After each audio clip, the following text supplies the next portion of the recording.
சாமி இருக்கா உங்க உடம்புல? அப்படி உங்க சாமி உங்க மேல முழுமையா 100% பேசிச்சு அப்படின்னா, இந்த பதிவு உங்களுக்கு. தெய்வத்த சுமக்கிற எல்லா சாமியாடி பெருமக்களுக்கும் இன்னைக்கு நான் அறிஞ்சத அறிவு நண்பர்களுக்கு பகிர்ந்து கொள்ள ஆசைப்படுறேன்.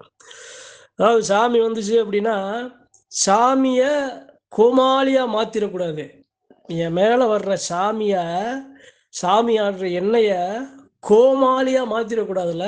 அதுக்கு நாம ஒரு சில விஷயங்கள சாமிய சுமக்கிற சாமியாடி பெருமக்கள் பொய்யாடாம, போலி ஆடாம, உண்மைக்கு, நீதிக்கு, சத்தியத்துக்கு தெய்வம் இருக்கிற தெய்வம், பேசுற தெய்வம் உங்க உடம்புல நிக்குதா?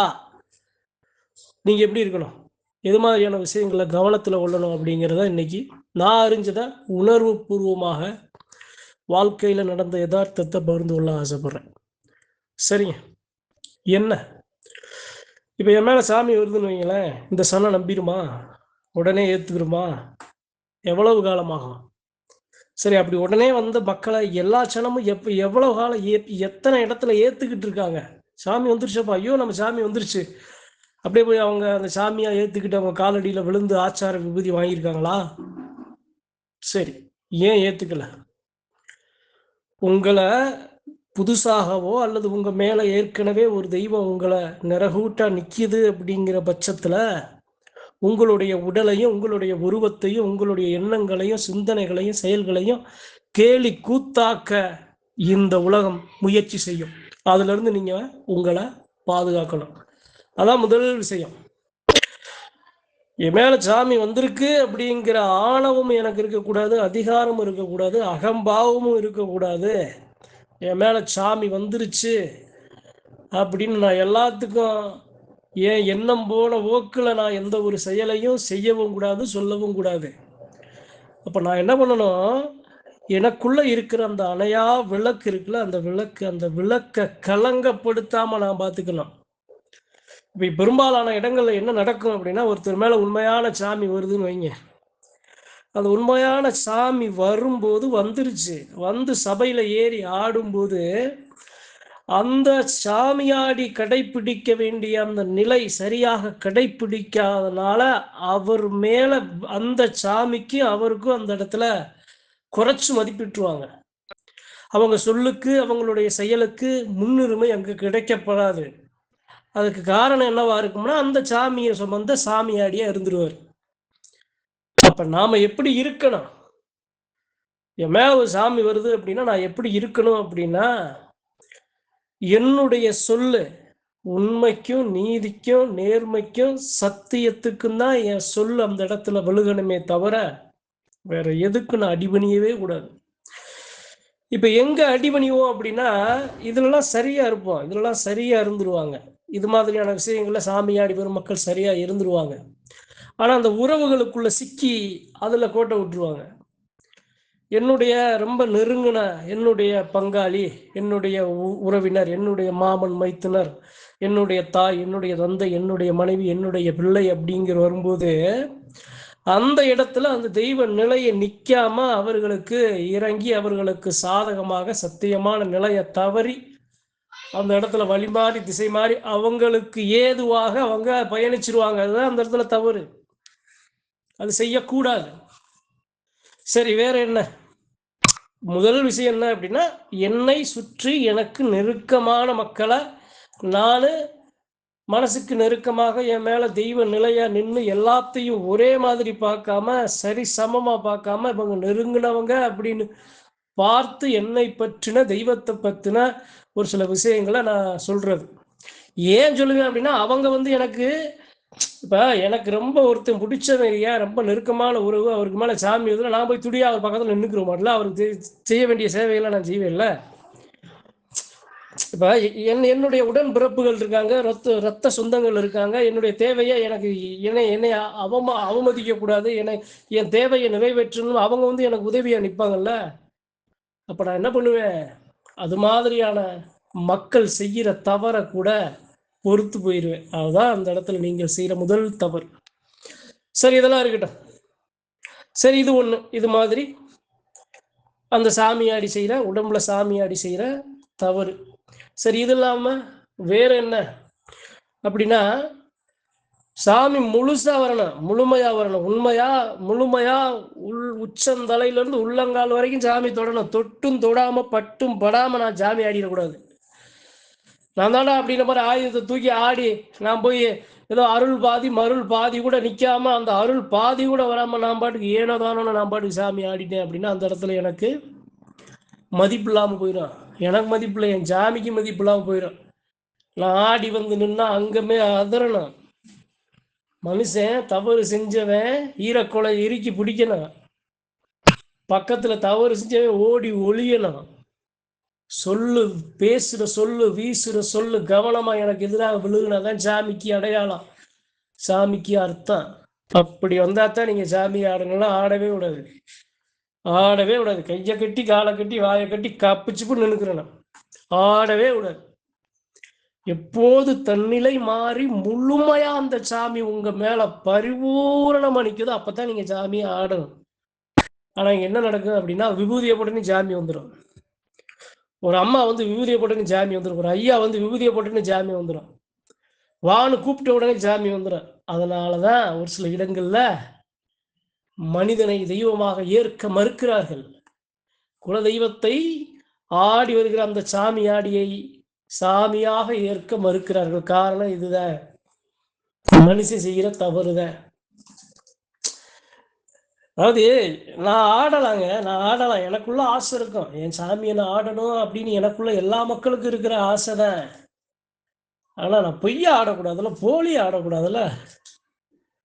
அப்படி பொய்யா ஆடுனா போலியா ஆடுனா நான் படுற ஆசையே நான் அடைய முடியாம அந்த ஆசை கூட எனக்கு அவமானத்தை திருப்பி கொடுத்துருமே.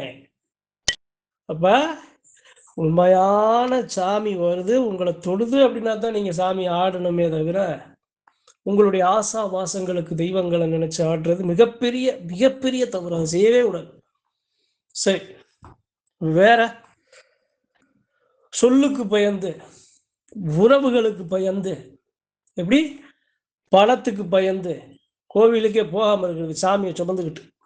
மேல சாமி வருது, நான் ஒரு சாமியாடி, ஏப்பா நான் போனா அங்கே வரி கேட்குறாங்கப்பா, தலைக்கட்டு வரி கேட்குறாங்க, காசு இல்லை, நான் எதுக்கு போக இந்த வருஷம் போகல. ஐயோ நாங்கள் போனால் எங்கள் அண்ணன் தம்பி எல்லாம் சண்டை வருது, சச்சரவு வருது, மனசு தாவம் வருது, நான் போகல. இல்லை நான் அங்கே போனால் மதிக்க மாட்டுறாங்க, நம்ம சொல்ல கேட்க மாட்டுறாங்க, நான் அங்கே போகலை. அங்கே போனால் நமக்கு கோவம் வரும், சண்டை வரும், மனசு தாவம் வரும், அதனால் போகலை அப்படின்னு ஒரு சில கட்டு கதைகளை நமக்கு நாமளே உருவாக்கி அந்த சாமியை, அந்த எல்லையை, சாமியை சுமந்து இருக்கிற சாமியாடி போகாம இருக்கிறது மிகப்பெரிய தவறு. அந்த எல்லையில இருக்க சாமி தாங்க உங்க உடம்புல இருக்கு. அந்த உண்மையான சாமி இருந்துச்சுன்னா உங்களை அந்த இடத்துல இருக்கவே விடாது. அப்படி நீங்க இது மாதிரி காரணங்களை வச்சு நீங்க இருந்தீங்க அப்படின்னா உங்க மேல சாமி இல்லைன்னு தானே அர்த்தம். அதை எப்படி நீங்க சொல்லலாம், என் சாமி இருக்குங்க, கோவிலுக்கே போராட்டாலும் அந்த சாமி என்கிட்ட இருக்குங்க. சரி, உங்ககிட்ட இருக்கிற சாமி யாரை காப்பாத்த? உங்களை காப்பாத்தவா? உங்களை சுத்தி இருக்கிற மக்களை காப்பாத்தவா? உங்ககிட்ட அங்க இல்ல, அங்க இல்ல, நான் கோவிலுக்கு போனாலும் அந்த சாமி உங்ககிட்ட நீங்க இருக்குன்னு சொல்றீங்கல்ல, நான் ஏத்துக்கிறேன். அந்த சாமிக்கு நீங்க என்ன செஞ்சீங்க? அந்த சாமி இருக்கிற வீட்டுக்கு நீங்க என்ன செஞ்சீங்க? அந்த சாமி இருக்கிற எல்லைக்கு நீங்க என்ன செஞ்சீங்க? அந்த சாமி உங்களுக்கு மட்டும் சொந்தமா? அந்த சாமியை நம்பி இருக்க மற்ற தெய்வங்கள், மற்ற எல்லைகள், மற்ற குடும்பங்கள், மற்ற அந்த அந்த பெருநிலங்கள், அதெல்லாம் அதுக்கு நீங்க என்ன செஞ்சீங்க? அப்ப என்ன நடந்தாலும் என் சாமியை நான் விட மாட்டேன், போய் வணங்குவேன், அந்த எல்லையில மிதிப்பேன் அப்படின்னு எடுக்கிற நிலைப்பாடு. ஒரு சாமி உடல்ல இருக்குன்னா இதெல்லாம் நீங்க தவறாம செய்யணும், தவறாம செய்யணும். இதுல ஒண்ணு தவறுனாலும் நீங்கள் அந்த இடத்துல உங்களுடைய உண்மையான முகம் அந்த இடத்துல வெளிப்படாம போயிடும். உங்களுக்கு கிடைக்க வேண்டிய எதுவும் கிடைக்காது, உங்களுக்கு கிடைக்கப்பட வேண்டிய அங்கீகாரம் கிடைக்காது, உங்களுக்கு கிடைக்கப்பட வேண்டிய மரியாதை கிடைக்காது. தெய்வமா சரியா அவங்க சாமியா நீங்க இந்த எல்லையில் நீங்க போய் நின்னா அந்த சாமி வந்து நின்ன மாதிரி மக்கள் உணரணும், அது மாதிரி நடக்கணும். சாமியாடி வரும் மக்கள் நீங்க போய் அந்த இடத்துல நின்னாலே அந்த சாமி வந்துருச்சு அப்படின்னு அவங்க உணரணும். அப்படி உங்களுடைய நடைமுறைகள், உங்களுடைய செயல்பாடு, உங்களுடைய எண்ணங்கள், உங்களுடைய சிந்தனைகள் இருக்கணும்.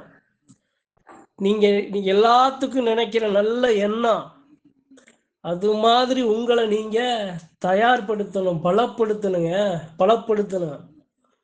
அப்படிலாம் இருந்து பாருங்க. ஆதியில பேசின சாமி அதை விட 3 மடங்கு அதிகமா இப்போ உங்ககிட்ட பேசும். சரி, இது இல்லாம வேற வேற எப்படி இந்த சாமியாடி மக்கள் செய்யற ஒரு சில தவறு என்ன? தவறு இல்லை, அறியாம புரியாம தெரியாம இருக்கிறது. சாமி வருது அப்படின்னா அந்த சாமியாடி எல்லையில சாமி ஆடுறாரு அப்படின்னா அந்த சாமியை வச்சு நான் லாபம் சம்பாதிக்க கூடாதுல்ல. அந்த தெய்வம் என் மேல ஏன் வந்திருக்கு அப்படின்னு 4 மக்களுக்கு நல்லதை செய்ய, அதை நானும் செய்யறேன். 4 மக்கள் நல்லது செய்யற 4 மக்கள்கிட்ட அவங்க கிட்ட இருந்து நான் பணத்தை பறிக்க கூடாது, பொண்ணுக்கு பொருளுக்கு ஆசைப்படக்கூடாது. அந்த ஒரு செயலை பெரும்பாலும் யாரும் செய்ய மாட்டாங்க. ஆனால் இருந்தாலும் அதையும் நாம் மனசுல கொள்ளணுங்கிறதுக்காக இதை சொல்ல ஆசைப்படுறேன். அப்ப ஒரு சாமி உங்க மேல நிக்கணும், உங்களுக்குள்ள அணையா விளக்கா எரியணும் அப்படின்னா அதனுடைய சக்தி நல்லா பெருசா மலை போல ஓங்கி பேசணும் அப்படின்னா இது மாதிரியான விஷயங்களை நீங்க மனசுல வைக்கணும்.